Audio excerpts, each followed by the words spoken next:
दोस्तों, पाकिस्तान को land of पैसेस कहा जाता है। पाकिस्तान ने कई लेजेंडरी फास्ट बॉलर पैदा किए। अगर हम लिस्ट बनाएं पाकिस्तान में लेजेंडरी फास्ट बॉलर की, तो जिसमें आप इमरान खान, वसीम अकरम, शेब अख्तर, वकार यूनुस इन जैसे महान बॉलर्स का नाम ऐड कर सकते हैं। लेकिन इन सारी लिस्टों में एक नाम वो भी है जो कि मैंने अभी आपको नहीं बताया, और लोगों का मानना ये है कि इसके अंदर ऐसी स्किल्स थी, इस बॉलर के अंदर इस तरीके की स्किल्स नहीं कि वो इन सारे लेजेंडरी बॉलरों को पीछे छोड़ सकता था। And he was none other than Mohammad Asif, जिसे दुनिया फास्ट बॉलर में मैजिशियन के नाम से जानती है। लोगों इसकी स्विंग के अंदर इस तरीके की स्किल्स थी कि जब ये अपनी पीक पे बॉलिंग करता था, मोहम्मद आसिफ का कहना था कि जब मैं बॉलिंग करता था तो बॉल मुझसे बात करती थी। इवन के एक इंटरव्यू में शोएब अख्तर ने कहा कि अगर आप मेरी बॉलिंग देखेंगे तो आपको मेरी बॉलिंग के अंदर एक स्पीड नज़र आएगी, एक रफ्तार नज़र आएगी, लेकिन जब आप मोहम्मद आसिफ की बॉलिंग देखेंगे तो आपको उसके अंदर एक आर्ट नज़र आएगी, एक स्किल्स नज़र आएगी।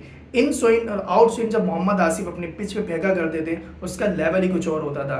दोस्तों, फिर मोहम्मद आसिफ की बॉलिंग के सामने क्या सचिन तेंदुलकर, क्या ब्रायन लारा एंड क्या जो अच्छे अच्छे बैट्समैन उस टाइम पे हुआ करते थे, वो मोहम्मद आसिफ को इतनी आसानी से फेस नहीं कर पाते थे। लेकिन इसके साथ ही दोस्तों, मोहम्मद आसिफ का करियर जो है वो कंट्रोवर्सी से भी भरा पड़ा हुआ था, जो कि उनके डाउनफॉल का रीजन बना। दोस्तों, 30 दिसंबर 1982 शेखुपुरा में पैदा होने वाले मोहम्मद आसिफ को शुरू से ही क्रिकेट खेलने का बहुत शौक था, बट उनके फादर जो है वो इस चीज़ के बड़ा अगेंस्ट थे।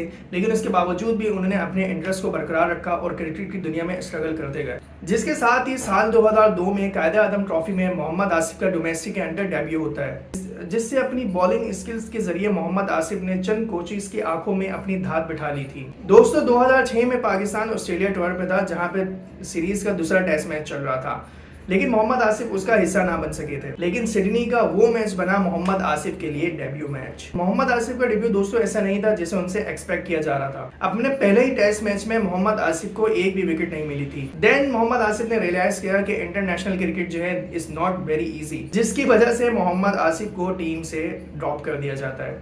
लेकिन मोहम्मद आसिफ के अंदर वो एबिलिटीज थी जो दुनिया ने फिर बाद में पहचाना। फिर मोहम्मद आसिफ की करियर में एक ऐसी सीरीज आती है जिसमें मोहम्मद आसिफ को ज़मीन से उठा के आसमान पे फेंक दिया था। मोहम्मद आसिफ को मैजिशियन का लकब भी इसी सीरीज की वजह से मिला था। मोहम्मद आसिफ के डेब्यू के बाद दोस्तों, मोहम्मद आसिफ का ऐसा कमबैक हुआ जिसकी हाइलाइट्स आज भी लोगों के दिलों में और नजरों में बसी हुई हैं। दोस्तों, साल 2006 की बात है जब इंडिया पाकिस्तान के टूर पे था। 3 टेस्ट मैचेस और 5 ओडीआई खेले जाने वाले थे। पाकिस्तान के स्क्वाड में मोहम्मद आसिफ का भी नाम शामिल था, यानी कि मोहम्मद आसिफ को एक बार फिर से रेड बॉल खेलने का मौका मिला। सीरीज के जो 2 टेस्ट मैचेस थे वो बिल्कुल भी एक्सेप्टेबल नहीं थे, लेकिन जो तीसरा मैच था इट वाज मैजिकल। वो था मोहम्मद आसिफ का spell to India top order. उस मैच की फर्स्ट इनिंग में मोहम्मद आसिफ 4 विकेट्स लेते हैं, जिसमें वो वीवीएस लक्ष्मण, सचिन तेंदुलकर और युवराज सिंह को आउट करते हैं। जिसके बाद सेकंड इनिंग में मोहम्मद आसिफ का वो रिमार्केबल स्पेल जिसमें सहवाग, लक्ष्मण और तेंदुलकर को क्लीन बॉल करते हैं, और वो बॉल जो वीवीएस लक्ष्मण को मोहम्मद आसिफ ने डाली थी, that is the most important. और वो स्पेल जो है, वो जो बॉलिंग मोहम्मद आसिफ ने उस वक्त फेंकी थी, वो आज भी याद रखी जाती है। और क्या बॉलिंग उसने फेंकी थी, बॉल स्टंप के बाहर ठप्पा आ रही है, बैट्समैन जो है डिफेंस करने के लिए जा रहा है, सडनली बॉल शार्प टर्न लेती है और डायरेक्ट विकेट में। उस मैच के अंदर इंडिया के एक्सपीरियंस बैट्समैन के बाद मोहम्मद आसिफ के स्विंग का कोई जवाब नहीं था, और वो मैच जो है पाकिस्तान के लिए विनिंग साबित होता है और अल्टीमेटली सीरीज भी।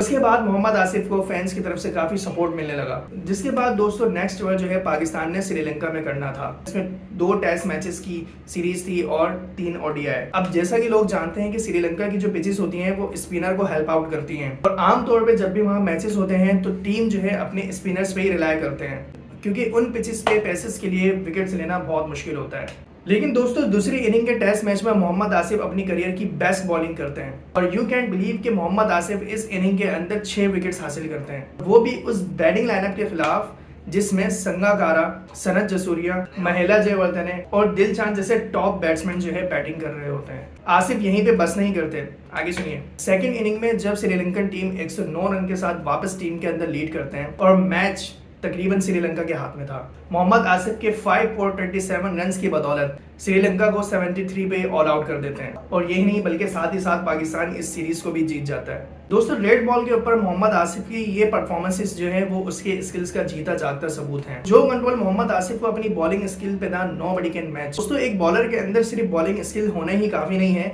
बल्कि उसकी इंटेलिजेंट भी काम करती है। जब बॉलर पिच पे अपनी बॉल डालता है तो वो पहले अपने माइंड, वो सिर्फ अपनी हाथ की मूवमेंट से ही बॉल को स्विंग आउट नहीं करता, बल्कि अपने दिमाग का भी इस्तेमाल करता है। वो देखता है कि सामने वाला बैट्समैन किस तरीके से परफॉर्म करने वाला है, क्या उसकी वीकनेस है, क्या पिच कह रही है, वो पिच को रीड करता है। मोहम्मद आसिफ के अंदर ये क्वालिटी बखूबी मौजूद थी कि वो पिच को रीड करते थे, अपने बैट्समैन को भी जज करते थे कि वो क्या परफॉर्म करने वाला है। दोस्तों इसकी बेस्ट एग्जांपल है जब 2006 में मोहम्मद आसिफ श्रीलंका के अगेंस्ट अपना पहला स्पेल करवा रहे थे, तो लगातार मोहम्मद आसिफ कुमार संगकारा को 3 बॉल जो है स्टंप के बाहर कराते हैं। एंड दैट मोमेंट जब संगकारा भी अपना माइंड बना चुके हैं कि ये स्टंप के भारी बॉल फेंक रहा है, लेकिन थर्ड ओवर की लास्ट बॉल जब मोहम्मद आसिफ आउट स्विंग की जगह इन स्विंग करते हैं, और यू वॉन्ट बिलीव कि संगकारा को यकीन भी नहीं होता कि बॉल जो है वो बाहर जाने के बजाय अंदर आने वाली होती है। अगर आप वो पिक्चर्स देखें या वो वीडियो देखें तो कुमार संगा की विकेट्स के अंदर बॉल जाती है। कुमार संगा कैन बिलीव इट कि ये हुआ क्या है। इवन कि अगर आप वो पिक्चर या वीडियो भी देखें तो कुमार संगकारा ने इवन के वो बॉल को प्ले भी नहीं किया, उन्होंने जस्ट अपना बैट यूं उठाया है और बॉल जो है वो उनके विकेट के अंदर गई है। मोहम्मद आसिफ की यही खासियत है जो दूसरे बॉलर से मोहम्मद आसिफ को मुख्तलिफ बनाती है। ऐसा कोई प्लेयर नहीं था जो मोहम्मद आसिफ की स्किल्स को एडमायर नहीं करता था। इवन के शोएब अख्तर का भी कहना है कि मोहम्मद आसिफ जो है मुझसे बड़ा बॉलर बन सकता था। दोस्तों मोहम्मद आसिफ ने कहीं जबरदस्त बैट्समैन को कई मरतबा आउट किया हुआ था, जिसमें हाशिम आमला को 5 मरतबा, माइकल क्लार्क 4, एबी डिविलियर और रिकी पॉन्टिंग को 3 टाइम्स आउट किया हुआ था। इवन केविन पीटरसन को 2006 के इंग्लैंड टूर पे मोहम्मद आसिफ ने 4 मरतबा आउट किया हुआ था। और खुद ये प्लेयर्स कमेंट करते हैं, खुद ये प्लेयर्स मानते हैं कि Mohammad Asif is the toughest bowler. ऐसे राइज के बाद भी मोहम्मद आसिफ का करियर कंट्रोवर्सी से भरा हुआ था। ग्राउंड में तो मोहम्मद आसिफ परफॉर्म करते ही थे, लेकिन ऑफ फील्ड पे भी मोहम्मद आसिफ बहुत ज्यादा कंट्रोवर्सी में नजर आते थे। 16 अक्टूबर 2006 अपने करियर के स्टार्ट में ही मोहम्मद आसिफ का पहला केस सामने आता है। दोस्तों पीसीबी मोहम्मद आसिफ को और शोएब अख्तर को इल्लीगल ड्रग्स यूज करने की वजह से बैन कर देती है, जिसमें शोएब अख्तर को 2 साल और मोहम्मद आसिफ को 1 साल के लिए बैन किया जाता है। और दोनों बॉलर अपने चैंपियन ट्रॉफी के ओपनिंग मैच से ही 1 दिन पहले बाहर हो जाते हैं। लेकिन आफ्टर फ्यू मंथ्स इन दोनों प्लेयर्स के बैन को लेकर बातचीत की जाती है, जिसमें एक रुकनी कमेटी बैठती है जो कि इस बैन को लिफ्ट कर देती है। जिसके बाद ऐसा ही एक और एडिशन सामने आता है आईपीएल के फर्स्ट एडिशन में, जहां मोहम्मद आसिफ दिल्ली डेयर की टीम का पार्ट थे, और वहां भी मोहम्मद आसिफ ड्रग टेस्ट के अंदर फेल हो जाते हैं और मोहम्मद आसिफ को आईपीएल के एडिशन से सस्पेंड कर दिया जाता है, जिसकी वजह से मोहम्मद आसिफ को पाकिस्तानी टीम से भी 1 साल के लिए दूर होना पड़ता है। लेकिन बात यहीं पे खत्म नहीं होती। 2008 में दुबई में मोहम्मद आसिफ इंटरनेशनल एयरपोर्ट पे दोबारा एक बार इन्वेस्टिगेशन में फंसे हुए थे। इस बार मोहम्मद आसिफ ने स्मॉल अमाउंट इलीगल ड्रग को कैरी किया हुआ था, जिसकी वजह से मोहम्मद आसिफ को ये प्रॉब्लम फेस करनी पड़ी कि मोहम्मद आसिफ दोबारा कभी भी दुबई इंटरनेशनल एयरपोर्ट पे या दुबई के अंदर इंटरफेयर नहीं कर सकते। लेकिन इन सारी कंट्रोवर्सीज के बाद भी मोहम्मद आसिफ इंटरनेशनल क्रिकेट में परफॉर्म कर रहे थे।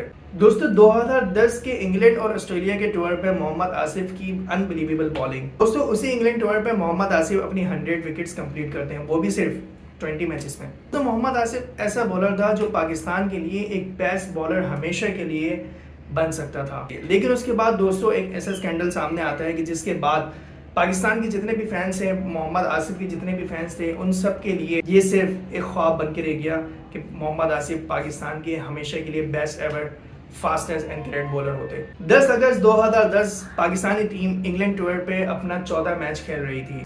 लेकिन दोस्तों मैच के बाद एक ऐसी न्यूज़ सामने आती है जिसने मोहम्मद आसिफ और मोहम्मद आमिर का करियर बर्बाद कर दिया। दोस्तों इन दोनों बॉलर्स के अगेंस्ट इल्जाम ये था कि इन दोनों बॉलरों ने इंटेंशनली मैच के दौरान 2 नॉक बॉल्स करवाई हैं, और जो कि इन्वेस्टिगेशन के बाद प्रूव होती हैं, और 1 सितंबर 2010 मोहम्मद आसिफ के ऊपर बैन लगा दिया जाता है। जिसके बाद जब केस पे प्रॉपर इन्वेस्टिगेशन की गई तो 5 फरवरी 2011 को मोहम्मद आसिफ जानबूझ के नो बॉल की गई हुई बॉलिंग की वजह से गिल्टी पाए गए, जिसकी वजह से मोहम्मद आसिफ को 7 साल के लिए किसी भी क्रिकेट खेलने से बैन कर दिया। तो मोहम्मद आसिफ ने अपना लास्ट इंटरनेशनल मैच 10 अगस्त 2010 को खेला था। लेकिन दोस्तों मजे की बात यह है कि इतने शॉर्ट पीरियड के अंदर मोहम्मद आसिफ ने 20 मैचेस के अंदर 106 विकेट हासिल की थी। दोस्तों इन सारी कंट्रोवर्सी के साथ भी मोहम्मद आसिफ को लोग बड़ा प्यार करते हैं मोहम्मद आसिफ की स्किल्स की वजह से। उम्मीद करता हूँ कि वीडियो आपको अच्छी लगी होगी। आप मोहम्मद आसिफ के बारे में क्या एक्सपेक्ट करते हैं वीडियो में कमेंट बॉक्स में जरूर बताइएगा। मिलते हैं आपसे नेक्स्ट ब्लॉग में। अस्सलाम वालेकुम रहमतुल्लाह।